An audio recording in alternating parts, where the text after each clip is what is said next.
ఒక మహాత్ములు ఉన్నటువంటి, మహాత్ములు తపస్సు చేసినటువంటి, మహాత్ములు కొంతకాలం ఉన్నటువంటి ప్రాంగణాలు ఒక ఊరిలో ఉంటే నీకు దేవాలయ దర్శనం ఎంత గొప్పదో అంతకన్నా గొప్పది యథార్థానికి ఆ మహాత్ములు తపస్సు చేసిన ప్రదేశాన్ని దర్శనం చేయడం.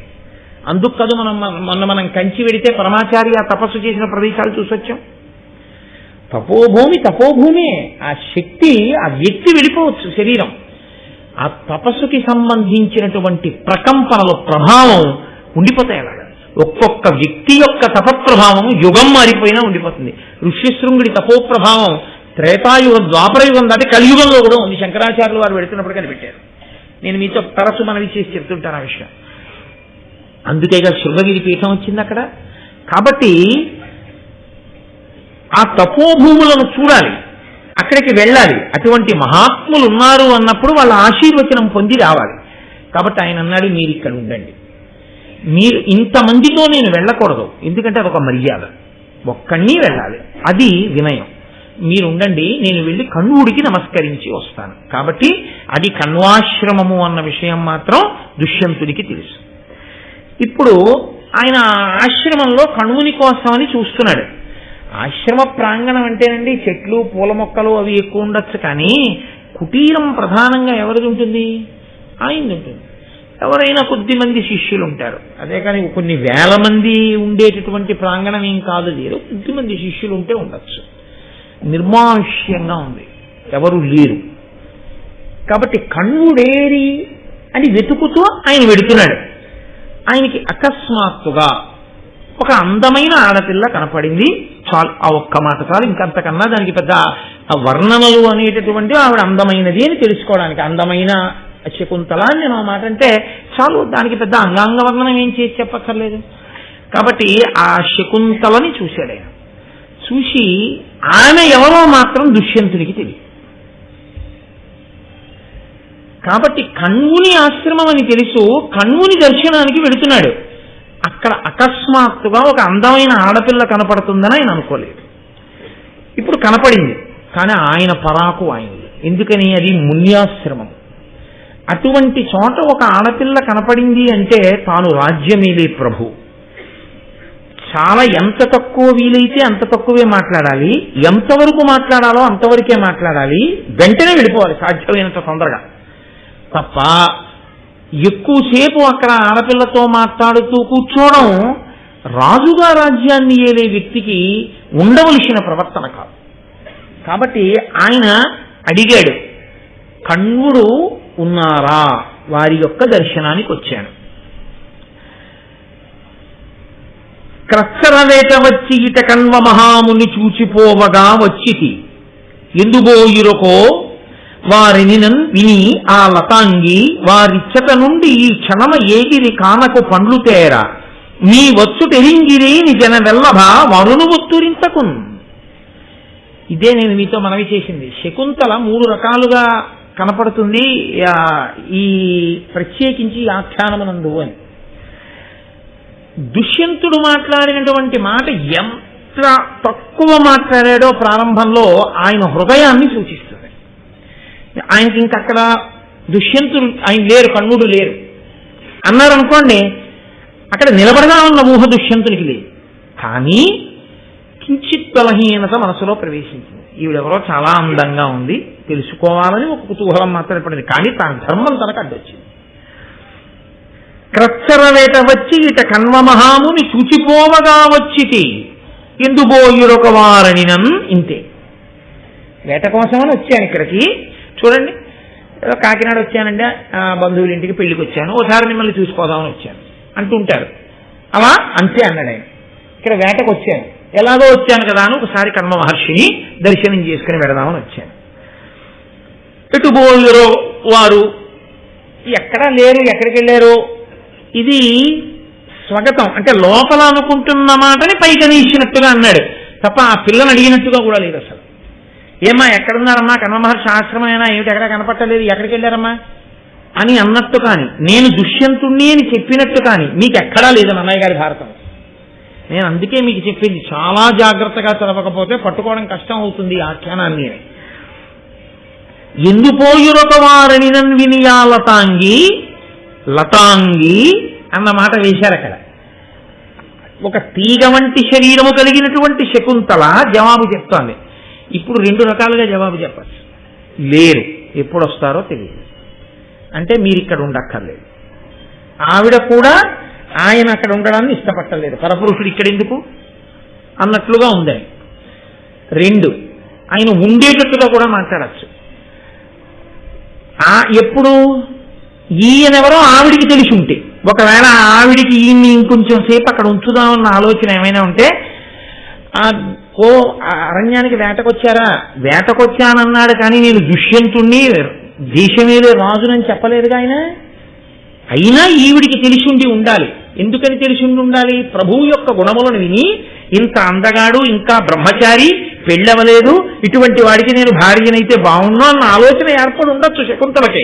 అలా ఎందుకు ఏర్పడుతుందని మీరు అనుకుంటున్నారు? కోటేశ్వరారు అంటారేమో, ఆమె రాజర్షి కూతురు, విశ్వామిత్రుడి కూతురు. కాబట్టి ఒక క్షత్రియుడికి ఇల్లాలను అవుదామని ఎందుకు అనుకోదు?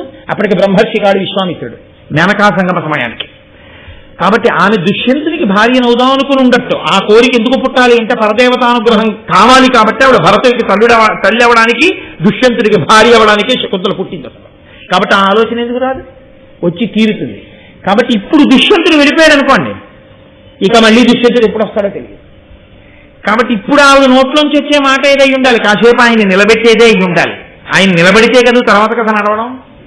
కాబట్టి ఆవిడేమంది? లేరు, ఎప్పుడు వస్తారో తెలియదు అనలేదు.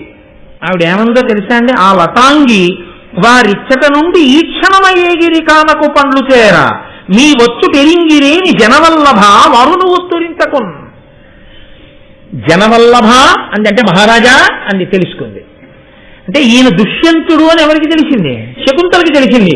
ఈయన శకుంతల ఎవరికి తెలియదు? దుష్యంతుడికి తెలియదు. కానీ ఏం తెలుసు? ఈ పిల్ల చాలా అందంగా ఉందని మాత్రం ఆయన మనసులో తెలిసింది, అంతే. ఇది నన్నయ్య గారు పైకి చెప్పకుండా దాచి మాట్లాడేటటువంటి అద్భుతమైన కవితారీతి. ఇది మీరు బాగా ధ్యానంతో పద్యాల్ని చదివితేనే ఆంతరముగా మీకు నాటకీయ సన్నివేశం మీ కన్నుల ముందు గోచరిస్తుంది. ఎవరు ఎవరి దగ్గరికి వచ్చారు, ఒక్క మాట మాట్లాడారు, ఎవరు ఎవరిని నిలబెట్టేటట్టు మాట్లాడుతున్నారో అర్థమవుతుంది. ఇప్పుడు ఆవిడేమంది? ఇప్పుడే వెళ్ళారు. ఇప్పుడే వెళ్ళారంటే వెంటనే వస్తారా? రారు. ఎక్కడికి వెళ్ళారు? అడవిలోకి పళ్ళు తేవడానికి వెళ్ళారు. అడవిలోకి పళ్ళు తేవడానికి వెళ్ళిన వాడు పక్కింట్లోకి వెళ్ళి దర్భలించుకోవడానికి వెళ్ళిన వాడు కాడు. కాబట్టి అడవిలోకి వెళ్ళాడంటే ఎంత దూరం పెడతాడో, ఎప్పటికా పళ్ళు సమీకరిస్తాడో, ఎప్పుడు తిరిగి వస్తాడో ఏం తెలుసు. కాబట్టి ఇప్పుడు దుష్యంతులు అయితేసరి అని వెళ్ళిపోవచ్చు కబుక్కుని. ఆవిడ వెంటనే ఏముందో తెలుసా అండి? అలా వెళ్ళిపోకుండా నిలబడేటట్టుగా చేయడానికి ఒక మాట ప్రయోగించింది. నీ వచ్చుటెరింగిరేని జనవల్లభ అరును ఒత్తురింతకున్. మీరు వచ్చారని తెలిస్తే ఆయన వస్తారండి. ఆయన అంటే ఇప్పుడు నేను వచ్చానని తెలిస్తే ఆయన వస్తారంటే, అమ్మా ఇప్పుడు మరి నేను వచ్చానని ఎలా తెలుస్తుంది అని ఒక గడియ మళ్ళీ ఆలోచించడానికి నిలబడే స్థితి వచ్చిందా లేదా? ఆ వచ్చిన వాడు దుష్యంతుడిని శకుంతలకి తెలుసు. జనవల్లభ అని మాటేశాను. నేను మీతో మనవి చేశాను, అది పెద్ద విశేషం కాదు. ఎందుకని అంటే మున్యాశ్రమములలో ధర్మం గురించి మాట్లాడుకుంటారు. ప్రభువు ధార్మికంగా ఉన్నాడా, యజ్ఞాగాదులు చేస్తాడా, వేద ప్రమాణమును నమ్మినవాడేనా, ధర్మానికి నిలబడతాడా, ఇవి మాట్లాడుకుంటున్నప్పుడు ఆయన బలం, ఆయన దర్పం, ఆయనకు ఉన్నటువంటి యవ్వనం, ఆయన అతిశయం, ఆయన పుట్టిన వంశం, ఆయన ఏలుతున్నటువంటి దేశం, ఆయనకున్నటువంటి గొప్పతనం, ఇవన్నీ ఆశ్రమంలో మాట్లాడుకుంటున్నప్పుడు ఒక రాజర్షి కూతురుగా ఆమె మనసు ఆయన యందు ప్రచోదనమయ్యున్న కారణం చేత ఇప్పుడు ఆయన గురించి వర్ణించిన అందచందాలను విని చూడగానే ఇతను దుష్యంతుడిని గుర్తుపట్టి ఉన్నది శకుంతల అన్న విషయాన్ని మీకు చెప్పకుండా చెప్పడం అన్నయ్య గారి కవిత్వంలో గొప్పతనం. కాబట్టి ఇప్పుడు వెళ్ళిపోకూడదు దుష్యంతుడు. అంటే దుష్యంతుడిని నిలబెట్టి మాట్లాడాలన్న కోరిక ముందే ఎవరికి పుట్టింది? శకుంతలకు పుట్టిన. చెప్పారా అన్నయ్య గారు? మీరు పట్టుకోవాలి. ఎలా అంటే ఇక్కడ మీరు ఆ నాటకాన్ని దర్శనం చెయ్యాలి. ఆ లోపలికి ఒక్క దుష్యంతుడే వెళ్ళినప్పుడు శకుంతల మాట్లాడుతున్న తీరుని బట్టి మీరు పట్టుకోవాల్సి ఉంటుంది. ఎందుకంటే అంత అడిగి తీసుకుంటారా, పద్యానికి అర్థం చెప్పచ్చు కదా అనొచ్చేమో అంటారు మీరు. దీన్ని బట్టి చెట్టు చెవనే ఓ మాట చెప్పవలసి ఉంటుంది మీకు. లేకపోతే మీరు అకస్మాత్తుగా ఓ నిర్ణయానికి వచ్చి మీ ఉత్తరీయాలు దులిపేసుకుని తీర్పు చెప్పి వెళ్ళిపోతారు మీరు. అందుకని నా భయం, అందుకని నేను ఇదంతా తలపట్టుకు చెప్పుకుంటూ వస్తున్నాను. కాబట్టి ఇప్పుడు దుష్యంతుడికి ఆమెని పరిశీలనంగా చూస్తే బాగుండదు. అసలు నేను కణువుడిని కలుసుకోవడానికి వచ్చాను, కణువుడు లేడు, వెళ్ళిపోదామంటే మీరు వచ్చారని తెలిస్తే వస్తారండి. నేను వచ్చానని తెలియాలంటే ఏం చేయాలి? ఎవరో వెళ్ళి చెప్పాలి అంటే దుష్యంతుడు వచ్చాడని. చెప్పడానికి ఎవరున్నారు అక్కడ? ఎవరు ఉన్నట్టు లేదుగా అక్కడ. ఎక్కడన్నా చెప్పారా అన్నయ్య గారు ఏమన్నా ఉన్నారని? ఎవరు లేరు. మరి ఎలా పెడుతుంది వార్త? అంటే ఎవరూ లేని చోట ఏకాంతమునందు అసలు ఇంకా శకుంతలతో మాటలు కొనసాగించడానికి అవకాశం ఒకటి ఇప్పుడు దుష్యంతుడికి దొరికింది. ఆ అణువు శకుంతల ఇస్తే ఇప్పుడు ఆయనకి మనసులో ఉన్న కోరిక ఏమిటి? ఈవిడ మునికన్యే దుష్యంతుల ఆశ్రమంలో ఉంది. సాధారణంగా ఇక్కడ ఎవరు ఉంటారు? మునికన్యలు ఉంటారు. మునికన్య అంటే బ్రాహ్మణ కన్య. నేను క్షత్రియుణ్ణి, రాజుని, కాబట్టి ఆమెను అలా చూడకూడదు, తప్పు. ఆమె చాలా అందంగా ఉందని నా మనసు ఇంకొక మెట్టు పైకి ఎక్కకూడదు, దోషం అయిపోతుంది, నా వల్ల ధర్మం తప్పిపోతుంది. కాబట్టి అసలు ఈ అమ్మాయి ఎవరో తెలుసుకోవాలనుంది. ఒక భూమి నేలేటటువంటి రాజు, ఇంత రాజ్యాన్నేలే రాజు, అమ్మాయి నువ్వెవరు? వాళ్ళ నాన్నగారు లేరంటే కణువుడు లేడు అని చెప్పినప్పుడు నువ్వెవరు, నీ పేరేమిటి, ఏం చేస్తుంటావు ఇక్కడ అని అడిగాడు అనుకోండి, నీకు ఎందుకే అవన్నీ అని అనుకోండి, అప్పుడేమవుతుంది? అంతకన్నా అవమానం ఇంకోటి ఉంటుందే. అందుకని ఇప్పుడు తెలుసుకోవాలనుంది, ఎలా తెలుసుకోవాలో తెలియట్లేదు.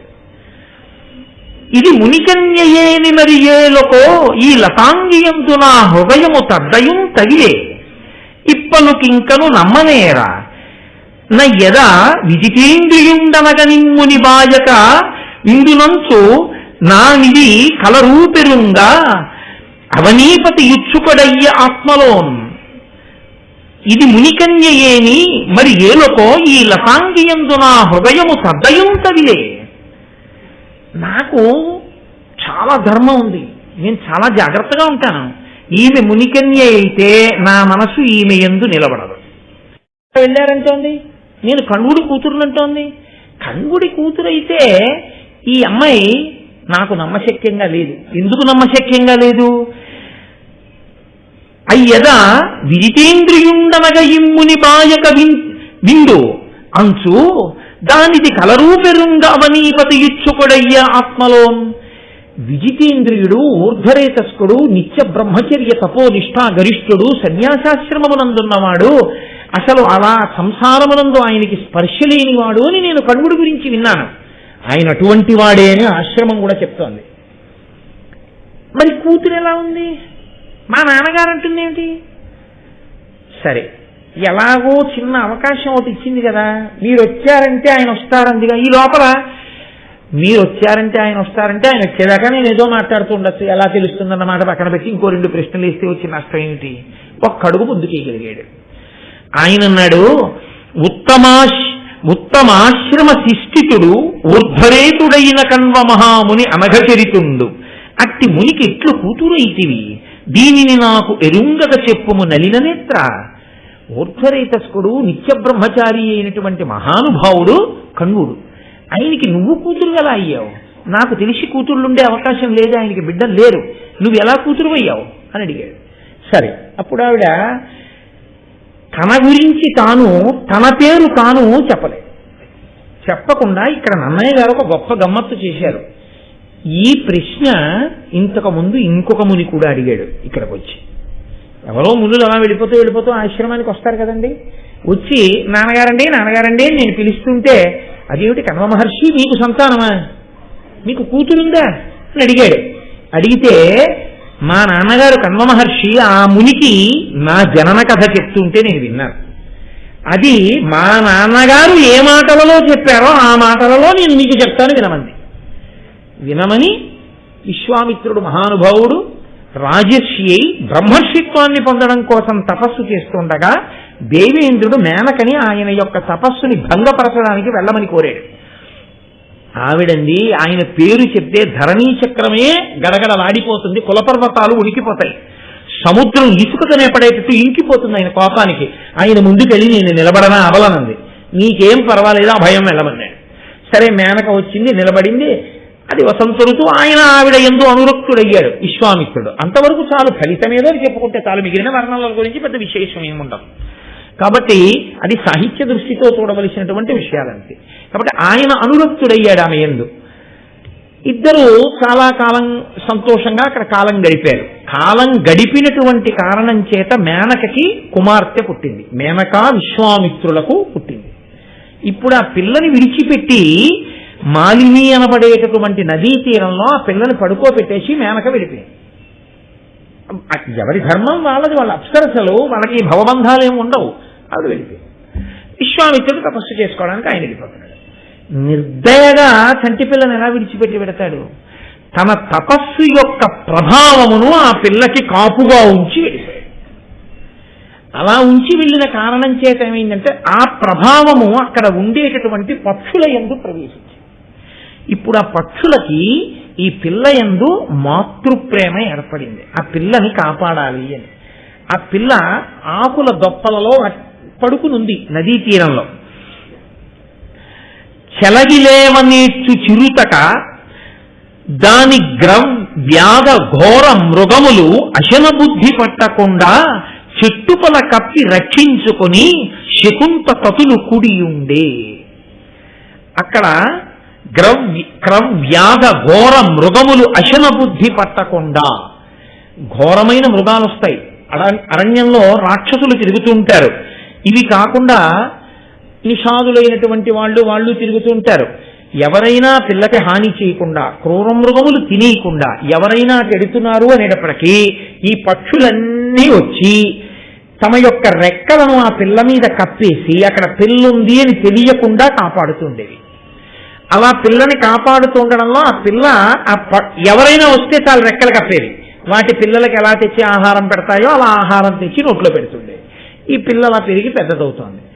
శకుంతలములు అంటే పక్షులు, వాటి యొక్క చెట్టుపల కప్పి రక్షించు, రెక్కల చేత రక్షింపబడింది కాబట్టి, శకుంతలముల చేత రక్షింపబడింది కాబట్టి ఆ పిల్లకి శకుంతల అని పేరు వచ్చింది.